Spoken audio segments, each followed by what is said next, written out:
And so picture this, picture yourself. You're at breakfast on a Wednesday morning and you've had like your first cup of coffee and maybe a Danish. And this phone call happens where you talk about all these factors I've talked about and you decide you're driving. In order for me to get to Montana where I needed to be in time, I needed to leave immediately. Woo! I scooted back a little bit. The trip up to Montana was on invitation by the company Shield Arms, and I posted a video about our trip up there. And you know, on that trip, I posted at the end of that video a bear, because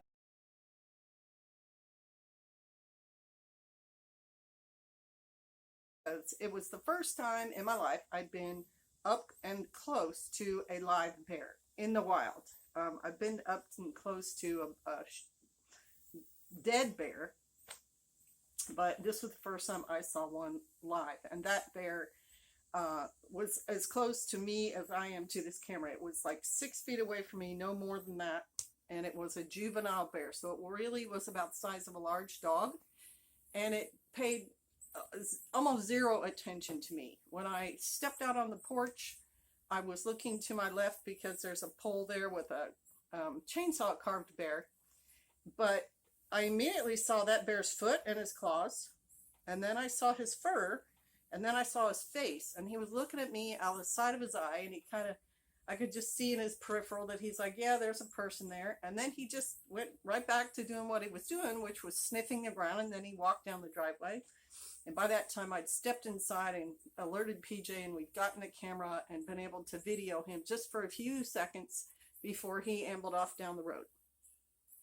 And the trip itself, that beginning of Montana trip, I kind of got this impression, like, I know it's yeah, but in my mind, I also was like, okay, Montana, like, as soon as we walked into that Airbnb, there were 2 bear spray canisters right on the table. So I felt like Montana was showing me things, or Yah was showing me things about Montana.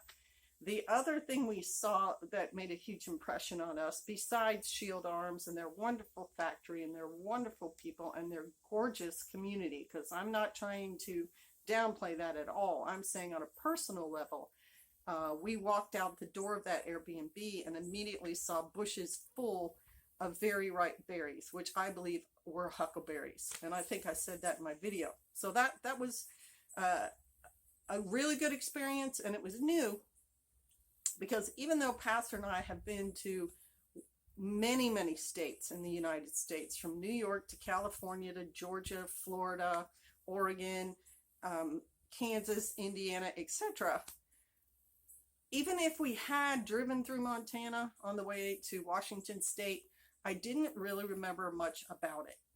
And it's probably because normally when we were driving, we were busy trying to get to a new fort and get set up with kids in the car and pets and all our belongings and everything. So I got to take in Montana's beautiful geography on this first trip, and was right in the mountains with the beautiful lake that I showed in the one picture. Excuse me, and really tall trees and rocks and all sorts of undergrowth. I took that all in the first trip. Pastor drove all the way up there, and he drove all the way back. And we took 3 days to go an approximately 24-hour trip. And we drove about 6 to 8 hours a day, and then stayed in hotels or Airbnbs on the way up and the way back.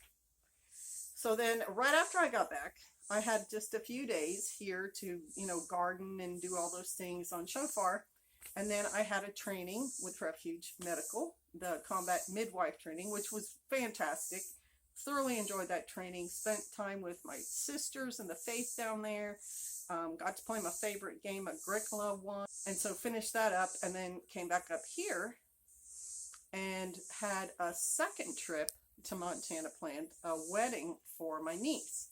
And that trip was supposed to be, I was supposed to fly, and I hadn't flown in, good 20 years, and was really kind of scared of it. One of the people I was going to go with, children got sick, and they were afraid they were going to get sick. And PJ had gotten sick in the meantime, and I didn't want to catch anything from him. And so I tried to be very, very careful about being clean and, what I ate and where and so on. And so it was looking kind of dicey. And then the other family members said that they would go with me. And so the airline stuff had been canceled. It had been canceled because of all the shifting things going on and illness and so on. And we decided at the very last minute to drive.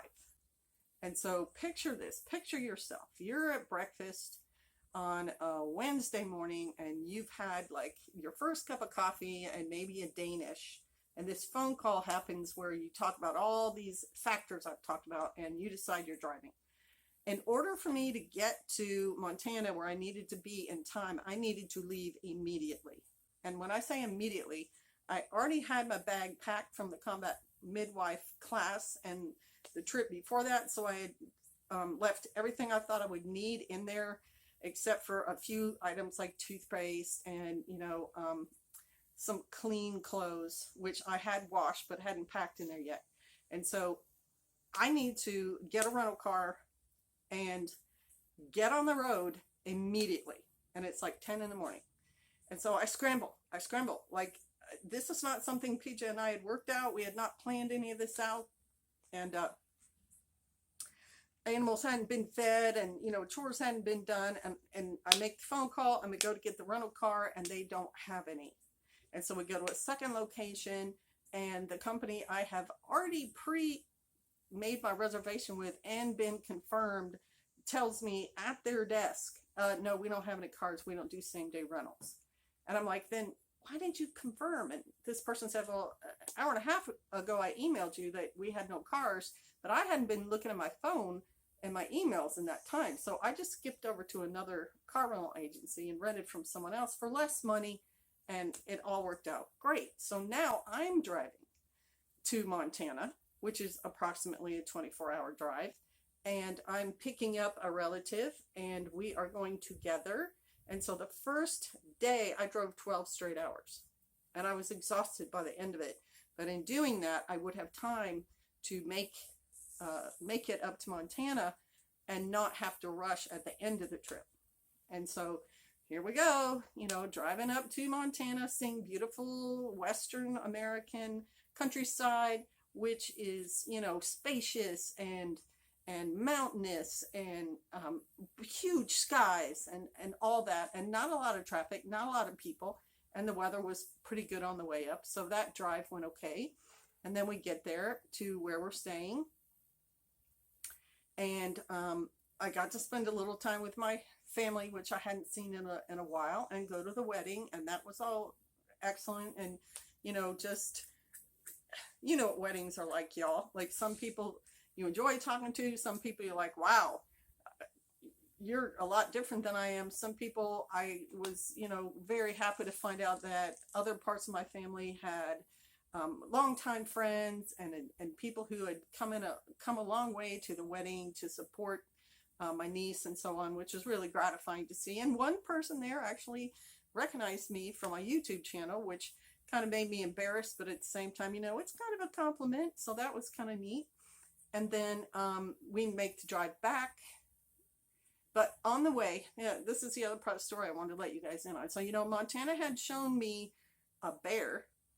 Well, in this trip, we were driving through the city we were staying in, and we're on this one very normal block, neighborhood, houses, regular. We turn onto the next block, and I'm driving, so I'm kind of talking to the person on my right there, and suddenly, beyond that person, I think I see a statue of like a elk or a deer right there on the street, like on the sidewalk. And that's my initial thing. It's like, wow, that's a very lifelike statue of a deer.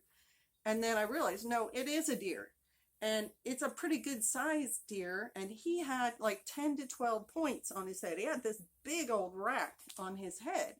And again, that was the first time up close and live I'd seen a wild buck. So it took me a while to go, whoa, that's a buck. And right in front of him was walking his fawn, his, either son or daughter, still with white spots on the back. and limping, and then right in front of the fawn is the mother, is the doe, and they're right here on a sidewalk in the middle of this town, and the buck is stopping every once in a while to munch on somebody's flowers, and they're all kind of moving slowly because the fawn's limping. And I noticed the buck had a yellow, like it looked like weed whacking twine around his horn, and then down, next to his body and onto his back left leg. But it didn't look super tight, but he would shake his head every once in a while. He didn't like it. And so my family member sitting next to me says, well, starts opening the door. I'm going to go get that twine off that buck. And I'm like, no, you're not.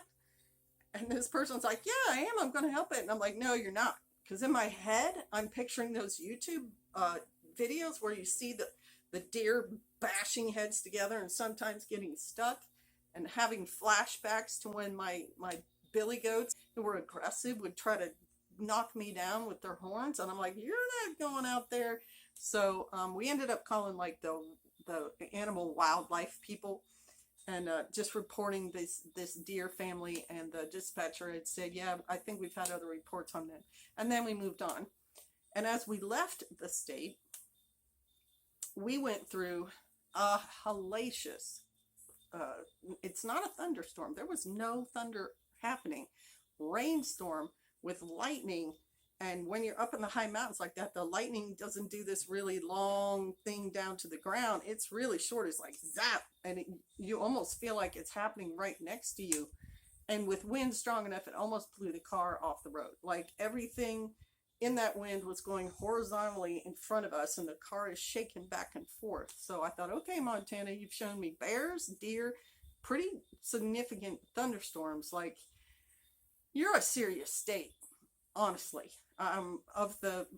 There's not a lot of people up there, but those people must really like the excitement, the adrenaline rush of living in a state that's so daggone serious, with its high mountains and its storms and its wildlife. I don't know. Anyway, drove home from that, and I stayed at friends' houses on the way back, and saw like some of my grandkids, and it was all. It was a long trip, but it was a nice trip. And when I came home, I was exhausted. And then I had the joy, because in Montana, the day we left, it was 56 degrees. The day I got back into the Ozarks area, it was 92. So I had that get acclimatized to heat and humidity, because it is August in the Ozarks. And so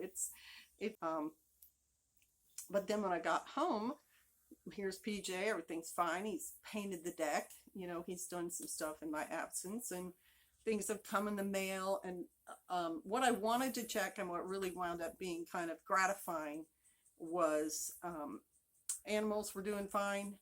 And then I went out into my garden, and when you leave for a week and a half in something like your greenhouse, has been left for a week and a half without any real plan, because you leave quick. I expected some plants to have not made it, and some didn't, but like my cucumbers, even out in the garden, didn't make it, but other plants did great. I still have some squash, and I had them planted in another part of the garden, and those mustards had done great. So I was able to pick some plants. I had a bunch of cowpeas ripe. I picked them. I picked ripe cherry tomatoes. I picked a couple of ripe regular sized tomatoes. I had plenty of chard left in another bed.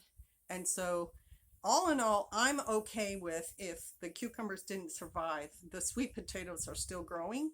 I'm not all tied up in, well, my whole garden has to be producing well all summer when I'm not here part of that time. So it was a pretty good month. The one note that I haven't really been able to deal with, but it's coming to a community gathering, is a friend passing, and I had put that in Instagram and some of my community